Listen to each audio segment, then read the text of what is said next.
Hi everyone, Pastor Tom here. Thanks for joining me as we start our study of Ecclesiastes 9 this week. I'm going to divide this chapter into three main sections.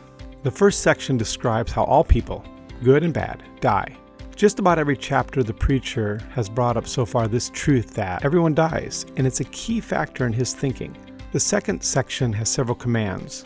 The preacher counsels people to enjoy this life. This is the sixth time he's encouraged us to enjoy life in this book, so it's a key conclusion in his thinking. The third section brings up the truth again that death comes to all, but he adds an example of why wisdom is still better than might. Let's look at each part a bit more. In the first 6 verses, we see three main characters: God, the righteous, and the wicked. God is referred to by the hand of God in verse 1. Then there are various descriptions of a righteous person: righteous, wise, good, clean one, the sacrificer. And then there are various descriptions of the wicked: evil, sinner, madness. The mysterious and perplexing thing Solomon brings up in these verses is that the same event, death, happens to both the righteous and the wicked. Solomon tells us that it is better to be alive than dead, and he gives the reason in verse 5. For the living know that they will die. He then contrasts the living with the dead. The dead know nothing, have no more reward, are forgotten, and have no more share in all that is done under the sun. At first reading, this sounds like Solomon has no hope for life after death. So what are we going to make of what he says here? In the middle section of verses 7 through 10, we observe several commands to enjoy life. Go, eat, drink, let, enjoy, do.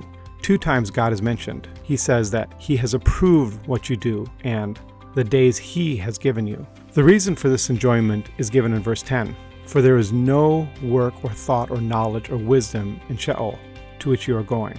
This is similar to what he just said in verses 5 through 6. And so we have the same question. Does Solomon think there is an afterlife or not? But another question is why Solomon encourages us to enjoy life, especially since he tells us there's a mystery as to why death comes to both the righteous and the wicked.